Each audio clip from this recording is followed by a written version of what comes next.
ध्रुव किसी की बात नहीं सुन रहा है। ध्रुव जंगल में घुसते चले गए, घुसते जा रहे हैं। इधर ध्रुव जा रहे हैं, पीछे से देव ऋषि नारद ने आवाज लगाई है कि ठहर।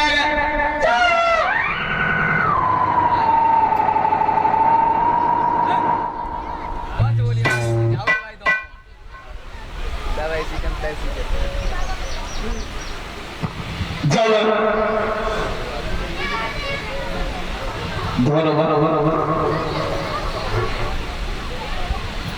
आवाज लगाई है तो ध्रुव खड़े हो गए। देव ऋषि नारद कहने लगे, क्यों बेटा?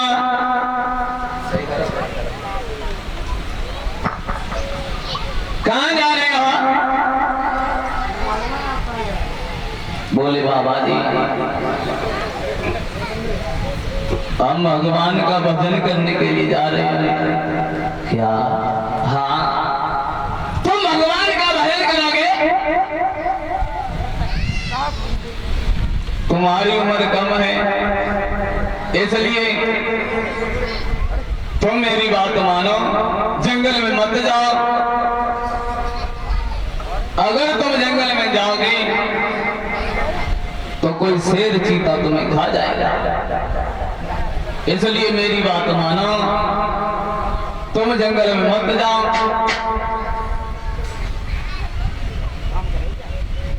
ध्रुव कहने लगे, बाबा जी एक बात बताओ, तुम आत्मा के बुरी आत्मा, तुम अपने को संत कहते हो।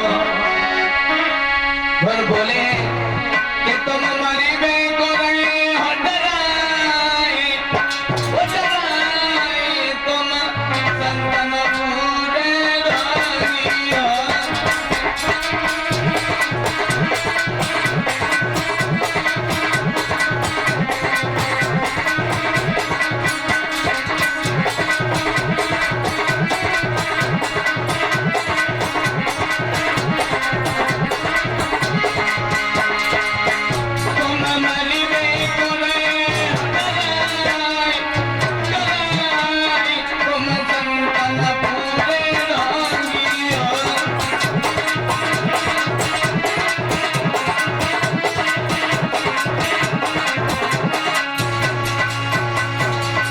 तुम हमें तो कोई बुरी आत्मा लग रही हो, तुम संत नहीं हो।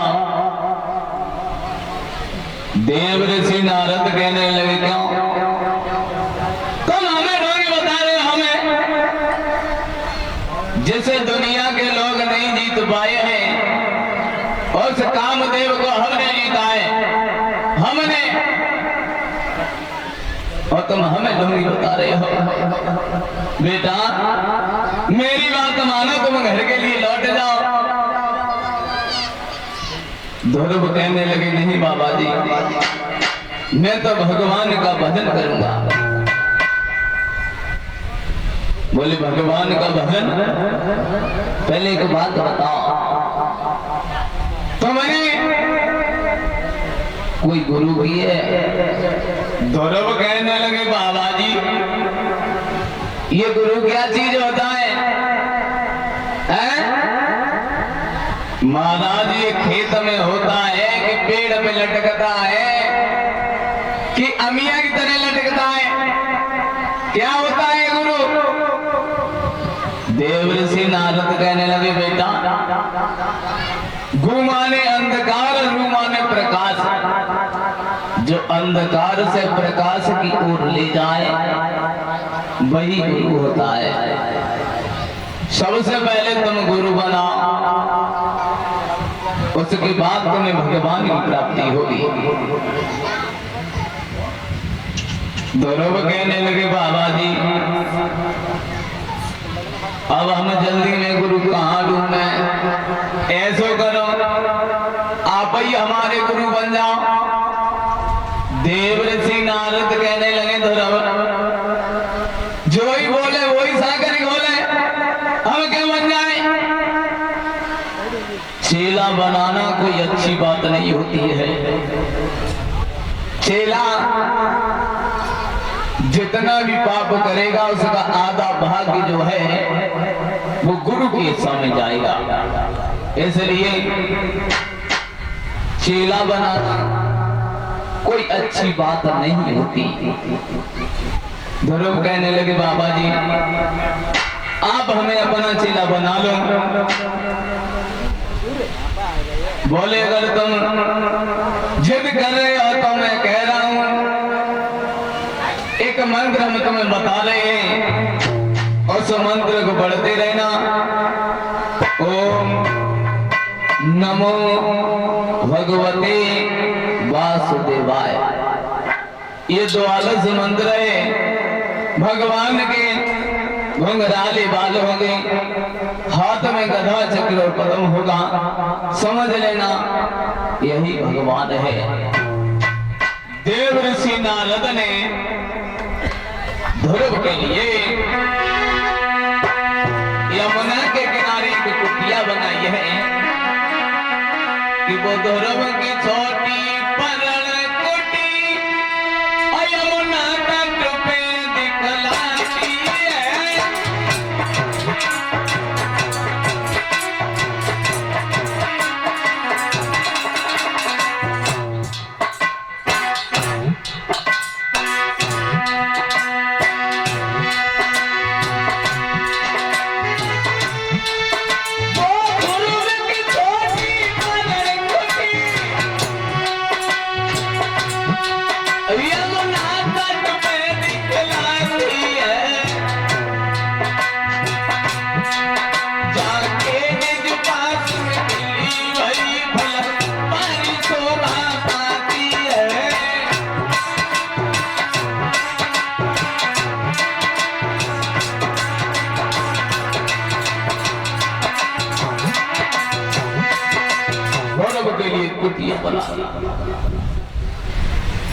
धौरव की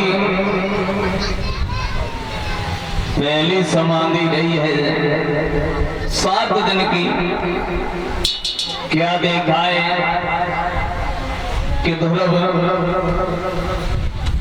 बैठे एक फल उठाया है, फल को खाया, पानी पिया और फिर बैठ गए। उसके बाद दूसरी समाधि 27 दिन की रही। क्या देखा है कि फल बड़ा है लेकिन उस फल को नहीं उठाया, उस पेड़ के पत्ते उठाए, मीजे, खाए, पानी पिया और फिर बैठ गए। लेकिन तभी देवर्षि नारद आ गए। नारद कहने लगे बेटा इस तरीका से तुम्हें भगवान की प्राप्ति बिल्कुल नहीं होगी। तुम ऐसा करो अपनी सांस को ले जाकर ब्रह्मांड में रोको। फिर क्या हुआ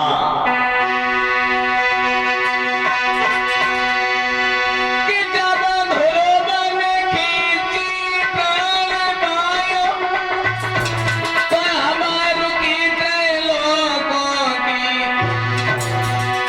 जीवन की आंखें बतराई जलवाती भी दिल मिलाती।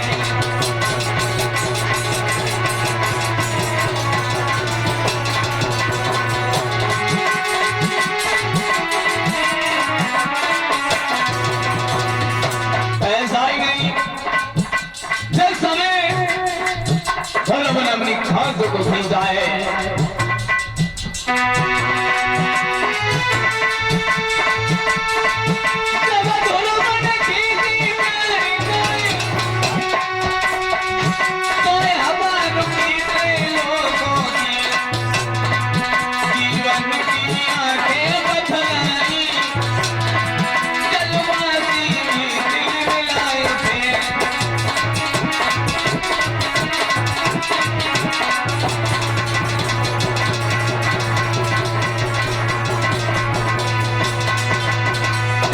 सांस को खींचा है सब ब्रह्मांड हिलने लगा।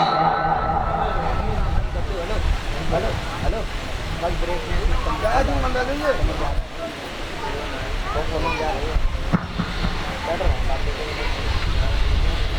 ये सारा संसार हिलने लगा।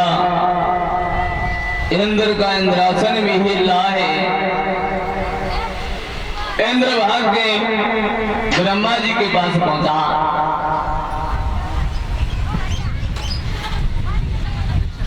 ब्रह्मा जी से इंद्र बोला, महाराज ये हमारा सिंहासन हिला है। ब्रह्मदेव कहने लगे, इंद्र तो मैं अपने सिंहासन की पड़ी है और यहाँ सिंहासन मेरा भी हिला है। जब इतनी बात कही, देव ऋषि नारद कहने लगे, बस थोड़ी देर तक और रुक जा, तुम्हें पता लगेगा कि आटा का भाव है और तारे का भाव है।